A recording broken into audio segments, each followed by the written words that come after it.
Welcome to the Indie Film Hustle Podcast, episode number 117.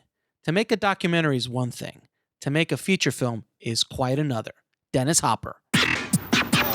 Broadcasting from the back alley in Hollywood, it's the Indie Film Hustle Podcast, where we show you how to survive and thrive as an indie filmmaker in the jungles of the film biz. And here's your host, Alex Ferrari. Welcome, my Indie Film Hustlers, to a Thanksgiving edition of the Indie Film Hustle Podcast. I am your humble host, Alex Ferrari.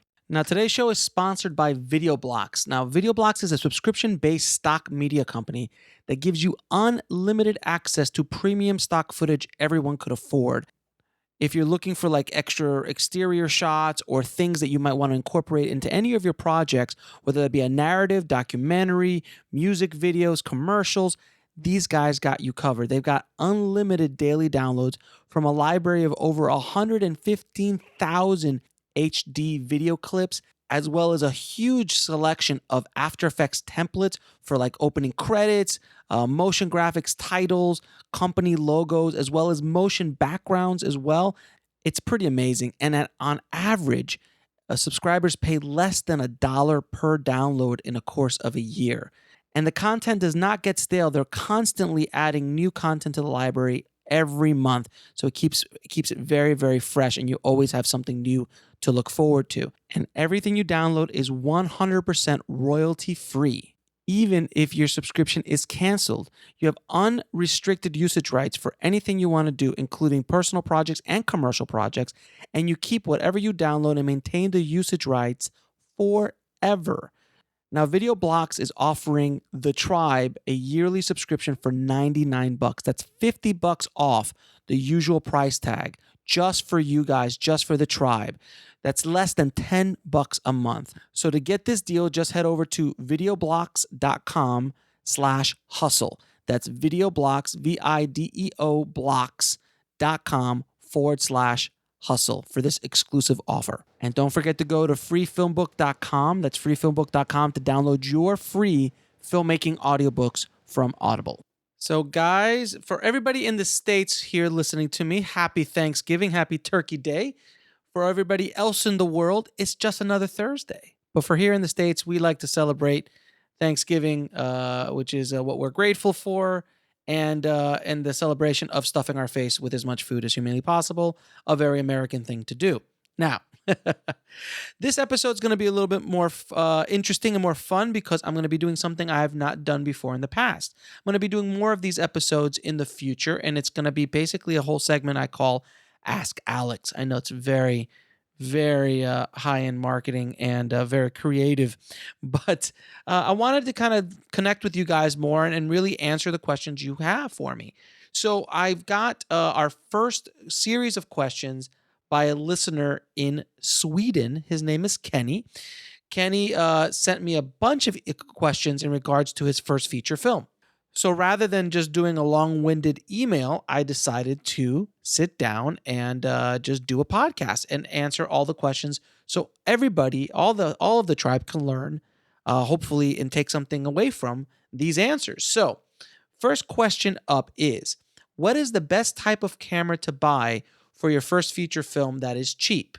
I know everybody does DSLRs, but is there anything else you can suggest? Also include lenses and where you can get them. Okay, so my suggestion, and this is a big thing. A lot of people ask me this question. My suggestion is Blackmagic, and again, I am not being paid by Blackmagic.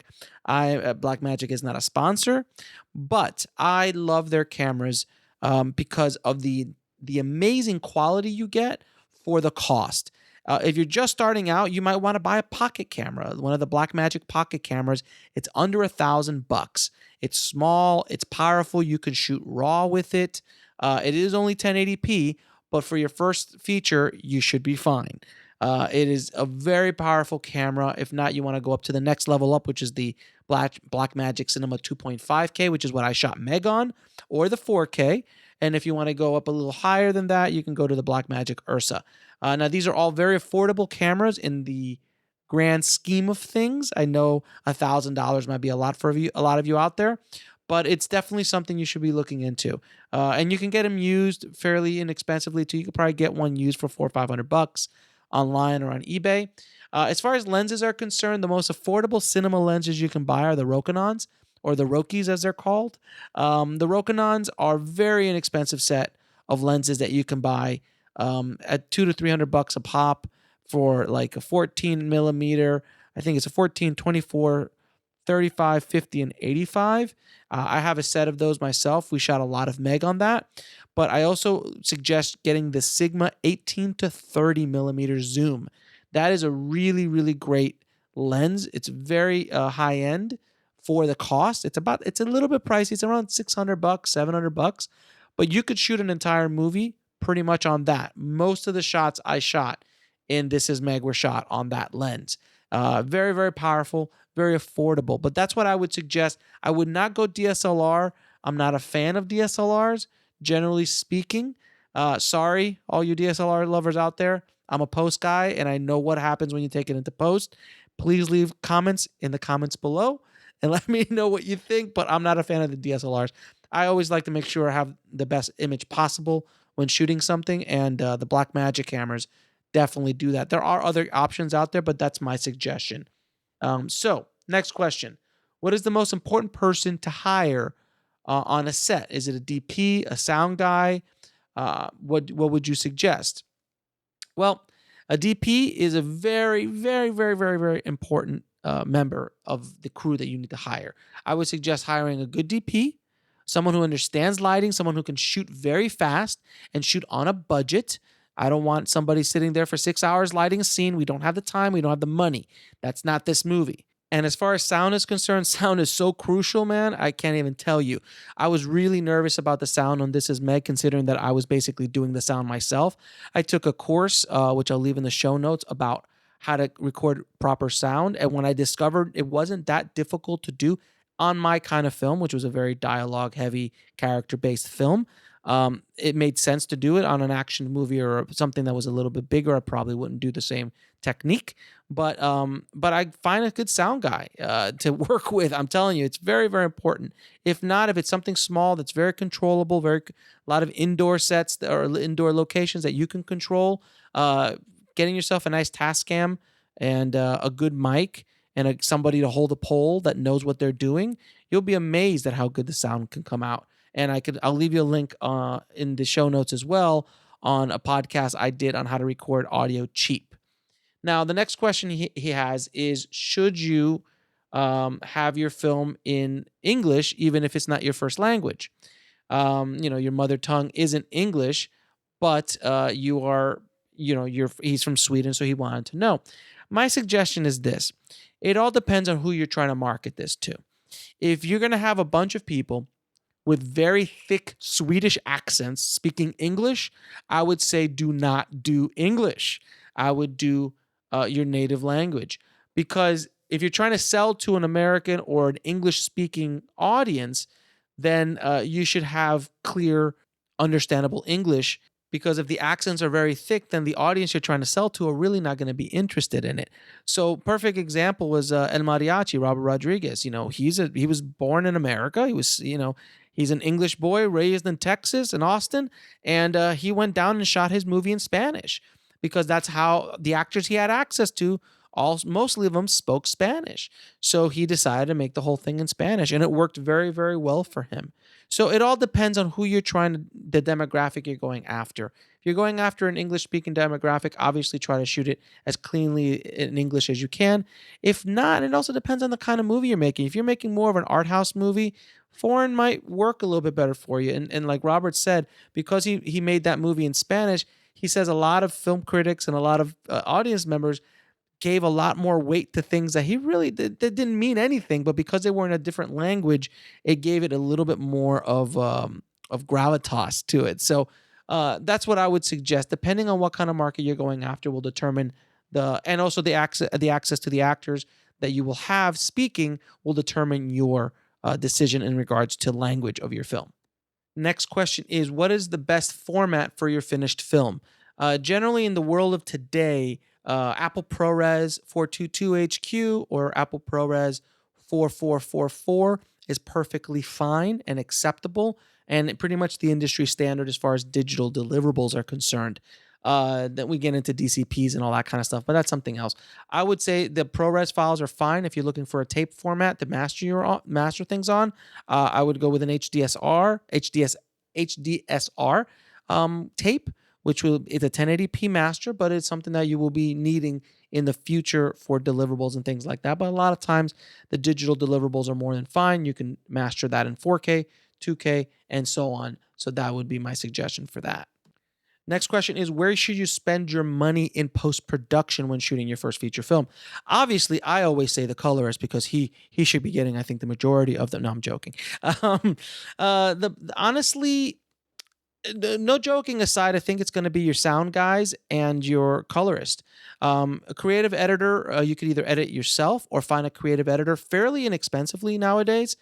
Even in different countries, it's not something that's going to be, you could edit it yourself. While a colorist and a online editor and a sound house or sound mixers or designers, those guys are going to be a little bit more, a little harder to find, and also something that you might not be able to do yourself. So I would spend your money on making the image look great and sound great, and that will set you apart from most feature films where they spend a lot of most low budget indie films that they spend their money in other places in post, where I don't think it makes as much sense. To spend a lot of money on a big editor. Doesn't make a whole lot. Creative editor doesn't make a whole lot of sense on an indie movie.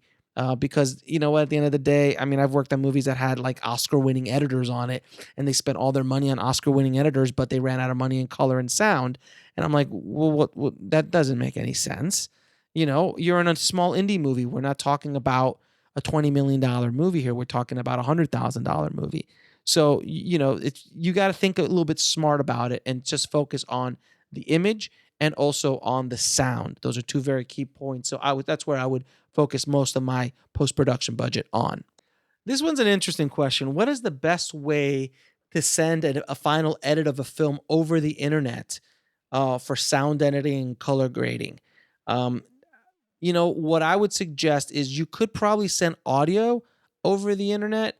Unfortunately, you will not be able to do that with the image portion of it or the video portion of it.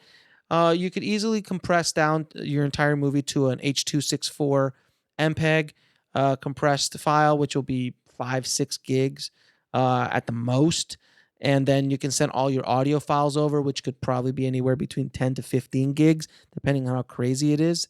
That would be that, and that's still pretty big, but you could probably get away with that over the internet. So if you're going to try to send it over to, let's say you're in Sweden and you're sending that whole movie over to someone here in LA to do your sound mix, which is doable, you could probably do audio, video or film, the film portion of it or the image portion of it. You're going to have to send a hard drive. There's no questions about it. You're definitely going to have to send a hard drive. And the last question is, what do you say about moving to LA if you come from another country?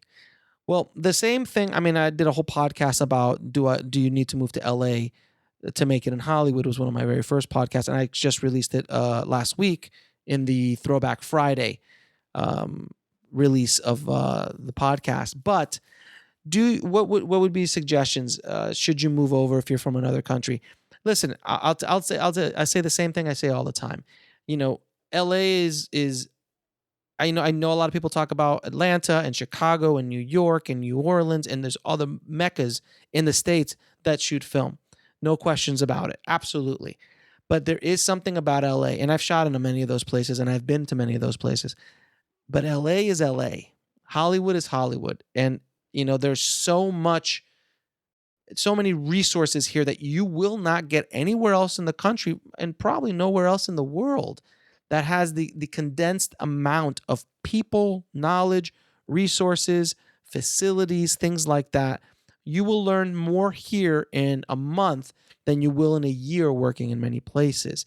Now, again, these are broad statements. Obviously, if you're working in Atlanta right now, which is extremely hot, and no pun intended, hot Atlanta, but there's a lot of production going on there and a lot of films being shot there and a lot of TV shows being shot there. You can learn a lot. There's a lot of shows being shot in Vancouver. I mean, a lot of shows being shot in Vancouver. So they turn into like these little mini Hollywoods, mini LAs. But what I've noticed and what I've found is that if you decide to move to, let's say, and I'll use my own hometown, Miami. Florida used to have a pretty good tax incentive. So a lot of people were starting to move to Orlando, starting to move to Miami, thinking that that was going to be like a Hollywood or a Mecca, and they were going to go there and learn everything they did. And I know a lot of people who did that. But when the tax incentive ran out and they did not renew it, that industry completely dried up. So that was a big bucket of cold water for a lot of people that I knew that did that. You're not going to find that in LA. If the market dries up in LA, the whole system is going down to hell if there's no work in LA. So I think that, a lot of movies are started here. A lot of shows are started here. The creative is here. The writing is here. Resources are here. No matter how much we might be shooting elsewhere, a lot of the home base is here in LA. So if you can come from another country and you can afford to move here, I would do it as soon as humanly possible. Every year you waste is another year you lose. And that was the biggest mistake of my professional career, not moving here earlier. It took me way too long to move here because what I've been able to learn in the last 8, 9, 10 years working and living in Los Angeles is just astronomical comparatively to what I was learning in Miami. And some of my best friends who still work in Miami and live in Miami are the first ones to tell you that. It is amazing what you learn in an environment like this. Like I said, the first year I worked here was like working 4 or 5 years in Miami. It was pretty remarkable. So if you can afford it, come out here. You have to have a plan. You have to have at least a year of living financially, money to live here for a year. And when I say live here for a year, it's not just enough to take rent and this. You're going to have to support yourself for a year. You're going to have to work for free for a lot of that time until you're able to break into a company or a production or team up with someone to start getting some pay as a filmmaker out here. So you need at least minimum 6 months, more healthily a year. That's what I did. I had at least a year worth of savings. I was lucky that I was able to get going pretty quickly, but it's something that you should definitely do, but be very smart about it. Plan things out. Think about it before you come out here. Try to make connections. Try to take meetings. Try to reach out to people. Do your research on where you're going to live, all that kind of good stuff. But yes, if you live in another country and you want to be a filmmaker and you think you want to learn a lot more about things, then LA is LA. It's no other place in the world like it. So guys, that's the end of this session of Ask Alex. I hope this was helpful for you guys. I hope you got something out of it from my ramblings. But I have a couple other episodes coming up that are going to be from other tribe members who have sent me questions, and I am going to do the best I can to answer them. So if you want to submit some questions to me, just email ifhsubmissions@gmail.com. That's ifhsubmissions@gmail.com, and send me over a list of the questions, and I'll pick some questions to answer on the podcast, and hopefully I'll be able to answer your question and at the same time give that information to the rest of the tribe. So guys, I have some exciting news coming up. I can't say anything yet. It's not about the film festivals yet, so I'll tell you when and if we get into any festivals with Meg. So I'll let you know. But this is other news about my trip to Sundance, what I'll be doing there, all sorts of crazy stuff. I'm so excited about the new year.